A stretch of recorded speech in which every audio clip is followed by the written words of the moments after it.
पाऊस आला, पूर आला, शिवार सारा वाहून गेला, डोळ्यामध्ये पाणी तरी धीर सोडला नाही. स्वतः राहून उपाशी, जगापूर्वी भाकरी, करीतो काम गाळीतो घाम, नाव त्याचं शेतकरी. चला तर आज झालेली आहे आमच्या सुगीला सुरुवात. हाय, हॅलो, नमस्कार, स्वागत आहे सगळ्यांचं मराठी आणि शेतकऱ्याच्या यूट्यूब चॅनलमध्ये. तर कशा आहात सगळेजण? तर बघा, आमच्या इकडं सोयाबीन काढणी चालू आहे. तर कुठं कुठं सोंगणी म्हणतात बरं का. तर आम्ही गुत्त दिलेला आहे आणि बघा 6 वाजताच लागलेत आणि आत्ता जवळपासनं पार होत आले. तर एवढं काढायला चालू आहे बघा. तर बघूत आपण कसे काढतात ते त्यांचं सोयाबीन. तर बघा, त्यांची काम करण्याची स्पीड खरंच खूप जास्त होती बरं का. आणि आमच्या इकडं भाव काय रेट आहे ना ते सांगते. तर आमच्या इकडं ना एका बॅगला ना 5,000 रुपये आहे आणि रोजानं म्हणाल तर 500 रुपये रोज आहे.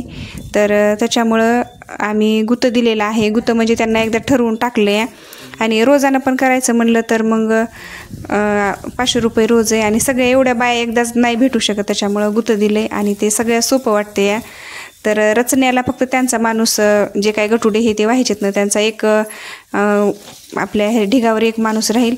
तर अशा प्रकारे त्यांचं काम चालू आहे. तर त्यांचे काढण्याचे ते मध्य प्रदेशचे आहेत. तर आपल्या इथं आमच्या इकडं सुगी करण्यासाठी दरवर्षी येतात बरं का त्यांनी. तर त्यांची कामाची स्पीड खूप जास्त आहे आणि काम करताना कुठं कुठं तर उपटून येत होतं पण आणि कुठं कुठं शेंगा पण राहत होत्या. तेवढं तर होणारच ना, कारण शेतकऱ्याला सहनच करावं लागते. प्रत्येक गोष्ट सहन केल्याशिवाय काहीच नाही. आणि जवळपासनं आता आपल्या सोयाबीनला 3 महिन्यामध्येच हे पीक येणार आहे. 15-16 जूनला आमची पेरणी झालेली होती. तर बघा, आणखी 4 महिने पण नाही झाले तर असं आपलं सोयाबीन आले. 3 महिन्यालाच येते, कारण आता पावसामुळं तर 10-15 दिवस तर पावसानंच गेले सगळे. पावसामुळं आम्ही पण थांबला होतात. आणि आता पण एवढी भीती वाटते ना, जर आभाळ भरून आलं आणि रानावर असं पाऊस जर राहिलं, असं म्हणजे सोयाबीन जर राहिलं तर खूप नुकसान होते. कारण एक वर्ष आमचं असं झालं तर सगळं रानावर सोयाबीन आणि नंतर धबधब पाऊस आला आणि तसाच पाऊस 4-5 दिवस राहिला. तर अक्षरशः ढिगाच्या जाग्यावर असे सगळे झाडं उगवले होते आणि नंतर आम्ही गोळा तसंच करून ठेवलं. तर मिशनी वाटं देखील सोयाबीन निघणं गेलं. एवढं सोयाबीन डॅमेज झालेलं होतं, पण त्याला भाव पण नाही लागला. नंतर हे सगळं अवकाळी पावसामुळं झालं. त्याच्यामुळं आता होईल तेवढं पटकन करणं आणि पटकन काढून घेऊन एक चांगला ढिग रचून झाकून हे ठेवणं. कारण शेतकऱ्याच्या पदरात पडेपर्यंत कोणतीच गोष्ट काही खरं नसतं या. तर तिकडे त्यांचं सोयाबीन काढायला चालू होतं तोपर्यंत आपण इकडे ढिगासाठी जागा केली.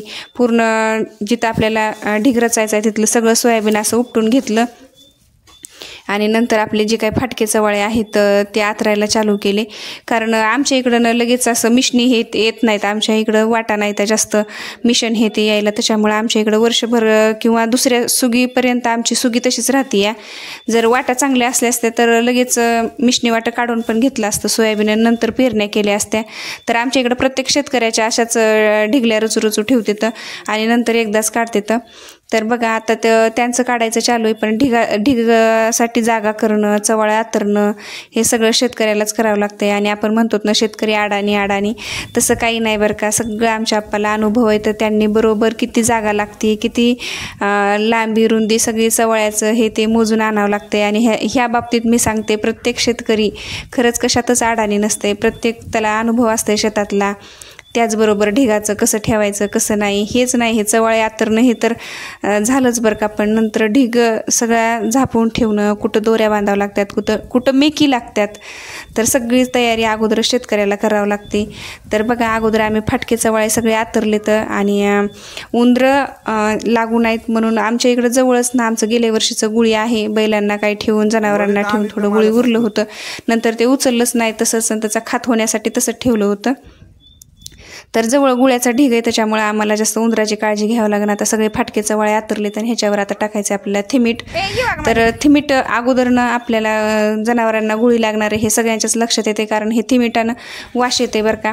तर अगोदर सगळ्या फाटक्या चवळ्यावर थिमीट मारलं आणि ह्याच्यानंतर आपलं एकदम नवं कोरं चवळा आहे का नाही तर ताडपत्री तर ती टाकायची आहे, कारण आपल्याला जनावरांना गोळी ठेवायचं. त्याच्यामुळं अशा प्रकारे उंदराचं काय म्हणतो ना आपण नियोजन किंवा उंदरं जास्त लागू नयेत तर वर्षभर आपल्याला हे ठेवायचं आहे ना, त्याच्यामुळं. तर बघा, अगोदर आता सगळे फाटके चवाळे, नंतर आता सगळं चांगलं ताडपत्री आतरलेलं आहे. आणि चला आता सगळं बाजूबाजूनं आपल्याला टाकून घ्यायचं आहे. नंतर त्या लोकांचं गुत्त काढायचं झालं का नाही ते पट येऊन त्यांचं हे करते. तर चला घरच्यांनी एवढं आता टाकून घेतले. तर आता चालू आहे आमचं टाकायला सगळं. तर भेटू आता पुढच्या व्हिडिओमध्ये. तोपर्यंत नमस्कार आणि व्हिडिओ पाहिल्याबद्दल धन्यवाद सगळ्यांचे. तर बघूत आता उद्याचा व्हिडिओ नक्की मी टाकण्याचा प्रयत्न करते. तर व्हिडिओ पाहिल्याबद्दल धन्यवाद. आणि आता बघूत आमचा ढीग पण किती मोठा होतोय ते.